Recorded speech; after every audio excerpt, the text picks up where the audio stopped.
नमस्कार, आप देख रहे हैं जोहार झारखंड। मैं हूं आपके साथ रुचिका राज। बुलेटिन की शुरुआत सियासत की सबसे बड़ी खबर के साथ करेंगे। झारखंड में विधानसभा चुनाव से पहले प्रदेश में जारी सियासी उठापटक थमने का नाम नहीं ले रही है। 28 अगस्त को चंपाई सोरेन ने झारखंड मुक्ति मोर्चा की प्राथमिक सदस्यता समेत सभी पदों से इस्तीफा दे दिया। वहीं उनके इस्तीफे के बाद से उनका गढ़ जमशेदपुर भगवा में होना शुरू हो गया है। चंपाई सोरेन के गांव का घर और कार्यालय अब भगवा रंग में रंग गया है और सभी लोग जय श्री राम के नारे लगा रहे हैं।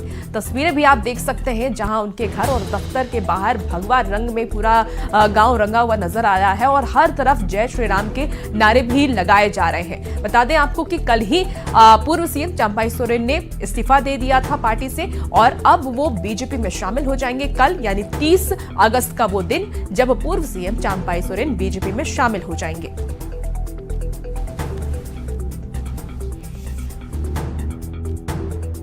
झारखंड के पूर्व मुख्यमंत्री चंपाई सोरेन अब 30 तारीख को भारतीय जनता पार्टी का दामन थामेंगे और अभी मैं मौजूद हूं मोहलडी में, जहां चंपाई सोरेन का ये कार्यालय है। चंपाई सोरेन ने इसी कार्यालय से अपनी राजनीतिक जीवन की शुरुआत की थी और देख सकते हैं कि हम कुछ और तस्वीर आपको दिखाना चाहेंगे कि ये कार्यालय जो था ये पूरी तरह से कार्यालय हरे कलर का था, मगर आज इस पूरे कार्यालय को देखिए भगवा रंग में रंग दिया गया है, जो संदेश दे रहा है कि भारतीय जनता पार्टी का जो कमल फूल का कलर है भगवा रंग, वो पूरी तरह से देख सकते हैं कि कार्यालय को भगवा रंग से रंग दिया गया है। पूरे कार्यालय में डेंटिंग पेंटिंग शुरू कर दी गई है और बस इंतजार है 30 तारीख का, जब भारतीय जनता पार्टी का चंपाई सोरेन दामन थामेंगे और उसके बाद इस पर बड़े बड़े स्टिकर लगाए जाएंगे। आपको बता दूं कि चंपाई सोरेन जब 1991 में निर्दलीय चुनाव लड़े थे तो यहीं से वो विधायक बने थे और इनका ये कार्यालय है। आप देख सकते हैं कि पूरी तरह से इस कार्यालय की डेंटिंग पेंटिंग की जा रही है और पूरे भगवा रंग में पूरी तरह से इसे रंगा जा रहा है। और यहाँ पे कुछ लोग भी, उनसे हम बात करेंगे कि चंपाई सोरेन अब बीजेपी में शामिल हो रहे हैं। पहले तो बताइए कितनी खुशी है आप लोग को? हम लोग के लिए बहुत खुशी है क्योंकि आज हमारा दादा चंपाई का बहुत सबका सम्मान लेके सबको दुख सुख में साथ देने वाला हमारा दादा है। सब उनका साथ है और यही हम लोग का खुशी है। क्या कलर की पेंटिंग हो रही है? ये तो भगवा कलर की पेंटिंग। हाँ, और कमल फूल भी बनेगा। कमल फूल भी बनेगा। राजनीतिक में आना जाना लगा रहता है ना। ये प्रजातंत्र है, ठीक है, वो राजतंत्र तो रहा नहीं। जहाँ जिनको पसंद है वो आएंगे जाएंगे। देख सकते हैं कि यहाँ के लोग भी उनके साथ हैं और तस्वीर में दिखाऊंगा कि इसी कार्यालय से चंपाई सोरेन ने अपनी राजनीतिक जीवन की शुरुआत की थी और जब वो निर्दलीय विधायक बने से 91 में उन्होंने चुनाव लड़ा था विधानसभा में और देखिए इसी कार्यालय से उनकी राजनीतिक जीवन की शुरुआत हुई थी और यहाँ के लोग भी काफ़ी खुश है।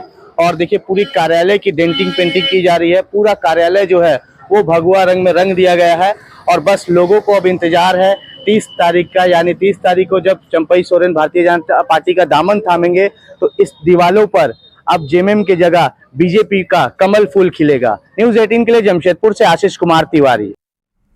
चंपाई सोरेन के बीजेपी में शामिल होने से पहले बयानबाजी तेज हो गई है। ग्रामीण विकास मंत्री इरफान अंसारी ने नसीहत देते हुए कहा कि वो बहुत बड़ी गलती करने जा रहे हैं, बेटे के बहकावे में आ गए हैं। कांग्रेस विधायक राजेश कश्यप और भूषण बारा ने भी अपनी प्रतिक्रिया दी है।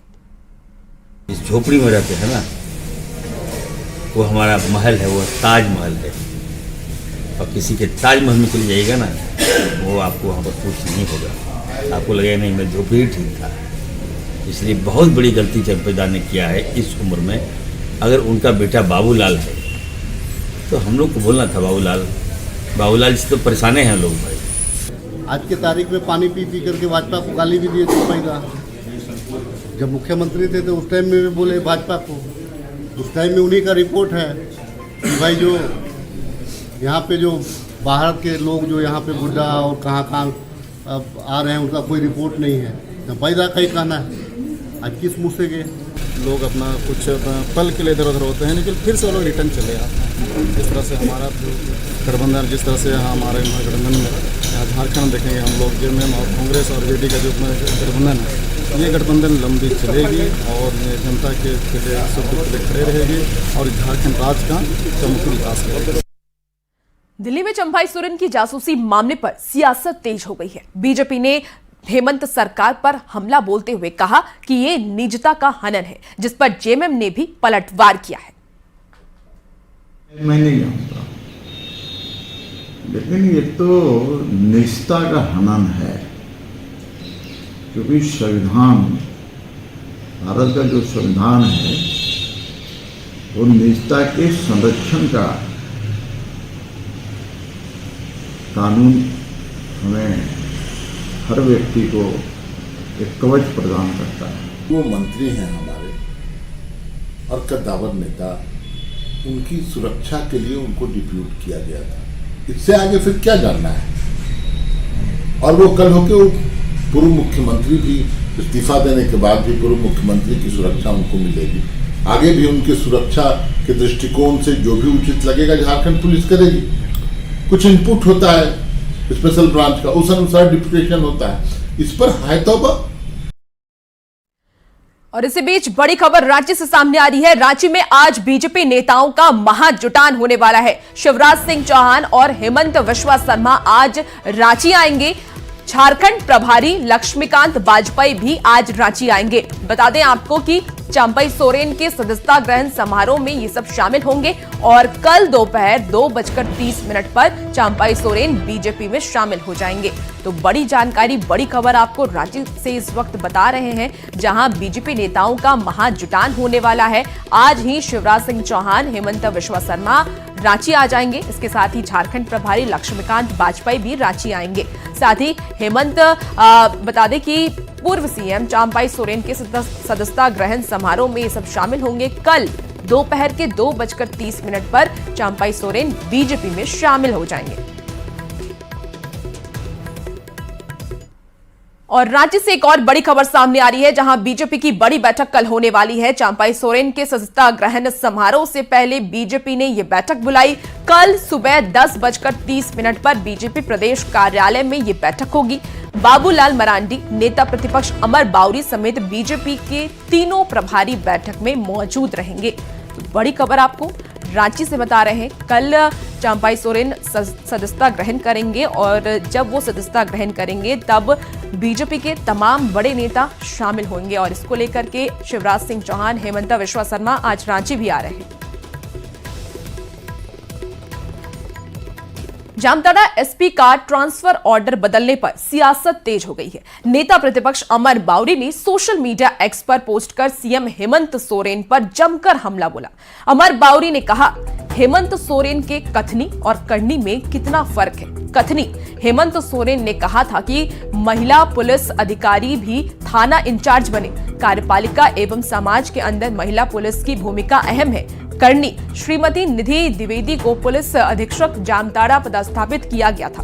पदस्थापन के 48 घंटे के अंदर ही दबाव में आकर उनका पदस्थापन रोक दिया गया और उनके जगह पर श्री एहतेशाम वकारिब को जामताड़ा का पुलिस अधीक्षक बना दिया गया। जो समझदार हैं वह ऊपर के घटनाक्रम, सरकार की पूर्व की कार्यशैली, ट्रांसफर, पोस्टिंग, उद्योग और तुष्टीकरण की नीति को देखकर बहुत कुछ समझ जाएंगे।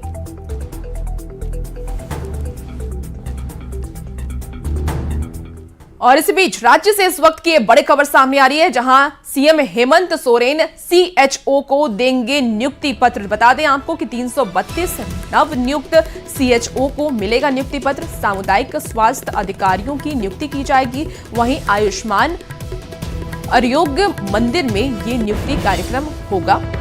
मंदिर में काम करेंगे ये लोग। आपको बता दें कि आयुष्मान आरोग्य मंदिर में इन सब का काम होगा। बड़ी जानकारी आपको इस वक्त रांची से दे रहे हैं, जहां सीएम हेमंत सोरेन सीएचओ को नियुक्ति पत्र देंगे। 332 नव नियुक्त सीएचओ को नियुक्ति पत्र दिया जाएगा।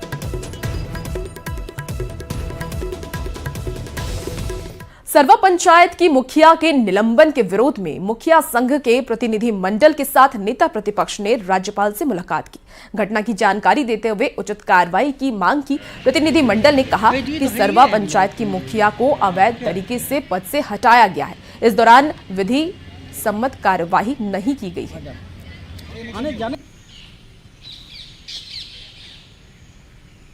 जो प्रतिनिधि हैं कार्यकारी अध्यक्ष है कांग्रेस पार्टी के, उनके साथ काम नहीं करने के कारण, माने उनके गुलाम नहीं बने रहने के कारण एक आदिवासी महिला, एक सरना महिला को आज निलंबित करते हुए पदच्युत की कार्रवाई को सरकार ने आगे बढ़ा दिया है। तो आज महामहिम राज्यपाल से यही मांग करने के लिए आए थे, क्या झारखंड प्रदेश में एक चुनी हुई आदिवासी महिला को मुखिया बने रहने का अधिकार ये झारखंड मुक्ति मोर्चा कांग्रेस की सरकार नहीं देती है क्या?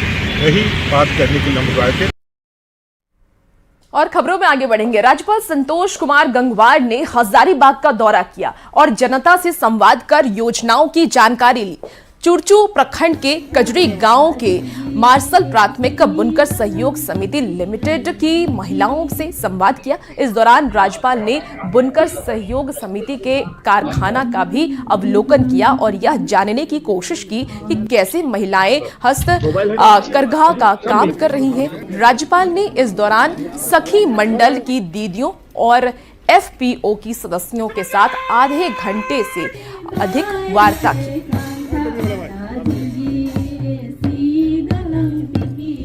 जो केंद्र और प्रदेश की सरकार योजनाएं लागू कर रही है वो आम आदमी तक पहुंच रही है, उसका लाभ उठा रहे हैं या नहीं उठा पा रहे हैं, कोई दिक्कत है, क्या परेशानी है, इसकी जानकारी। और यहाँ पर आप देख रहे हैं स्वयं सहायता समूह काम कर रहे हैं। अभी जैसे आपने देखा एक महिला स्वयं सहायता समूह को 1 करोड़ रुपए का चेक दिया है। अपने काम करें और काम का लाभ उठाएं और उससे परिवार की आमदनी बढ़े, उसके हिसाब से काम। उसमें क्या समस्या है इसकी जानकारी लेकर के अगर कहीं स्तर पर कमी है उसको सुधार किया जाए। झारखंड कांग्रेस अपने 18 सिटिंग विधायकों पर फिर से दांव खेल सकती है। पार्टी नेतृत्व ने सभी विधायकों को अपने क्षेत्र में चुनावी मोड में कार्य करने के निर्देश दिए, जिसके बाद लोहरदगा से कांग्रेस सांसद सुखदेव भगत ने स्थानीय उम्मीदवार की मांग को लेकर मोर्चा खोल दिया है। सांसद सुखदेव भगत ने कहा कि जब वार्ड और पंचायत चुनाव में स्थानीयता अहम मुद्दा रहा तो फिर विधानसभा चुनाव में स्थानीय लोगों को तरजीह देनी चाहिए।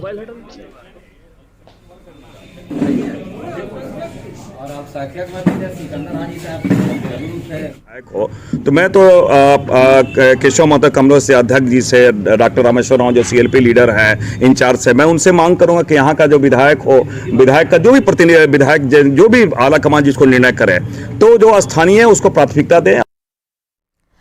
आगामी विधानसभा चुनाव को लेकर जोरों शोरों से तैयारियां चल रही हैं, जिसको लेकर के मुख्य निर्वाचन पदाधिकारी के रवि कुमार ने प्रेस कॉन्फ्रेंस किया। प्रेस कॉन्फ्रेंस में के रवि कुमार ने यह बताया कि मतदाता सूची के द्वितीय विशेष संक्षिप्त पुनरीक्षण कार्यक्रम 2024 का हुआ अंतिम प्रकाशन हो गया है और अंतिम प्रकाशन की सॉफ्ट और हार्ड कॉपी सभी राजनीतिक पार्टियों को दे दी गई है। आपका विधानसभा का चुनाव 2,57,78,149 वोटर्स है हम लोग का आज का डेट में झारखंड में। इसमें पुरुष मतदाता 1,36,449 है। और राज्य में आदिवासी जमीन से जुड़े मामले को लेकर के राष्ट्रीय अनुसूचित जनजाति आयोग ने कोर्ट में मामले की सुनवाई की। कोर्ट में 25 मामलों पर सुनवाई हुई, जिसमें 5 मामलों का तुरंत निपटारा किया गया। आयोग की सदस्य डॉक्टर आशा लकड़ा ने यह बताया कि राजधानी रांची के जितने भी मामले आ रहे हैं वो बेहद गंभीर हैं कि किस तरीके से आदिवासी जमीन की खरीद बिक्री हो रही है। मामले में शिकायत के बाद भी कार्रवाई नहीं हो रही है, जिसे लेकर आयोग ने सभी मामलों से संबंधित रिपोर्ट जिला प्रशासन से तलब की है। आज टोटल 25 केस को हम लोग ने सुनवाई किया है। 25 केस में से 5 केस ऐसे हुए जो ऑन द स्पॉट सॉल्व हो गए हैं और आज विशेष रूप से बड़े बड़े केसेस अगर देखा जाए तो पूरी तरह से जमीन का मामला का केस है।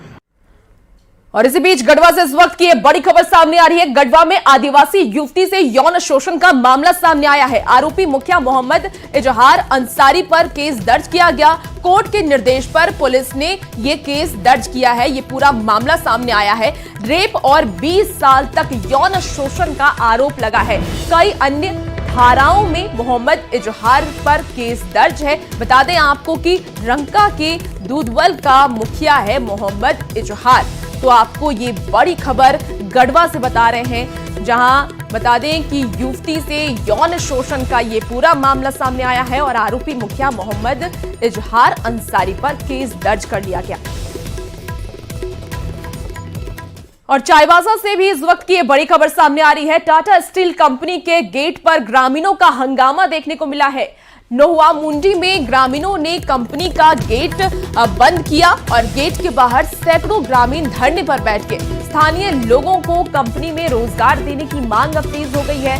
टाटा हॉस्पिटल में मुफ्त इलाज की मांग की जा रही है। तो चाईबासा से आपको ये इस वक्त की बड़ी खबर बता रहे हैं। टाटा स्टील कंपनी के गेट पर ग्रामीणों का हंगामा जारी है और नोआ मुंडी में ग्रामीणों ने कंपनी का गेट बंद किया।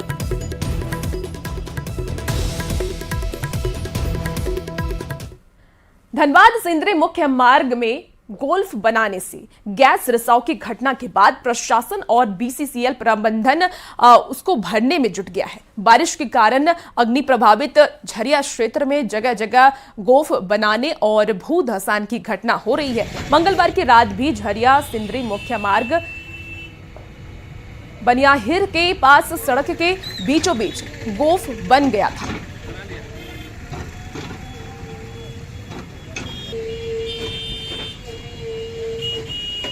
इसमें पानी और बालू से स्टोरिंग कीजिए, तो पहले तो सीमा विवाद में फंसा दिया। बोला कि ये तो भालगढ़ा के एरिया पड़ता है। हमने कोल इंडिया का है कि भालगढ़ा के अपना इंडिया है? तो बोल नहीं है तो कोल इंडिया का। बोले कोल इंडिया के, तो आप लोग कोल इंडिया के कर्मचारी हैं ना, इसको बालू और पानी इसमें दीजिए अंदर तक। बराई हम लोग बीसीसीएल के तरफ से कर रहे हैं। तो गोप हो गया है, मतलब फटा है रोड, तो हम लोग मिट्टी उट्टी डाल करके इसको कंप्लीट कर दे रहे हैं कि जैसे दिक्कत ना हो किसी का। आसपास का लोग के लिए प्रभावित तो है, जो है काहे हो रहा है, इसके लिए हम लोग हायर मैनेजमेंट को खबर कर रहे हैं।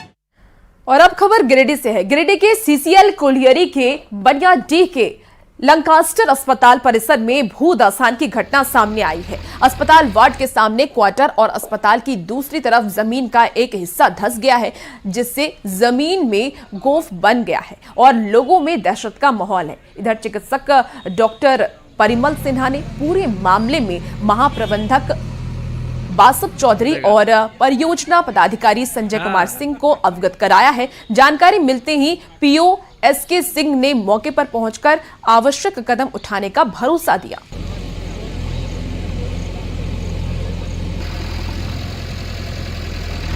और अब खबर गिरिडीह के बिरनी प्रखंड से है, जहां एफसीआई गोदाम में बारिश का पानी गिरने से अनाज खराब हो गया। आपको बता दें कि गोदाम में लगे करकट की शीट से बारिश का पानी सीधे गोदाम में गिर रहा है, जिस वजह से गोदाम में रखे भारी मात्रा में चावल, गेहूं, दाल और नमक बर्बाद हो रहा है। कई बार शिकायत करने के बावजूद संबंधित विभाग के अधिकारियों ने मामले को संज्ञान में नहीं लिया, जिससे समाजसेवी और जनप्रतिनिधि आक्रोशित हैं।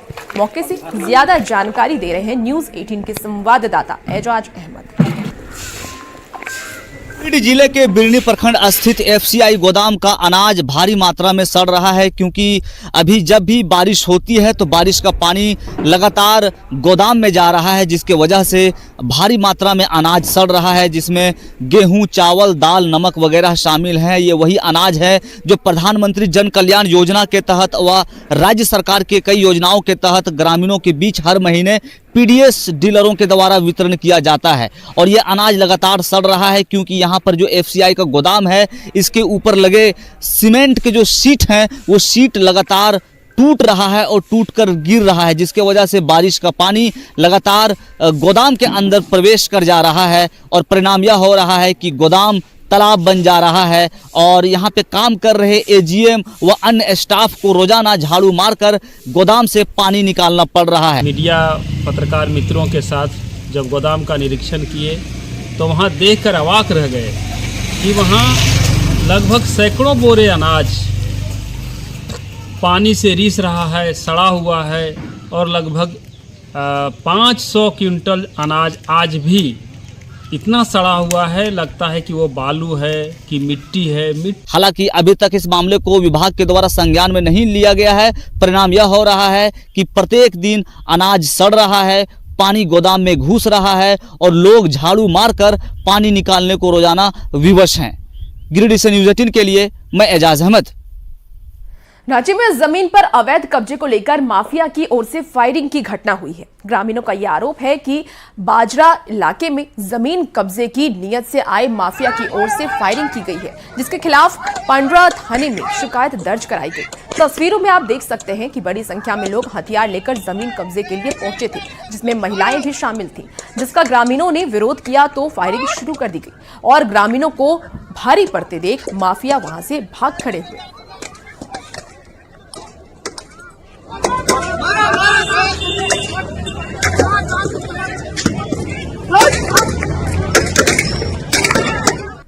और फिलहाल रुकेंगे एक छोटे से ब्रेक लिए, जल्द हाजिर।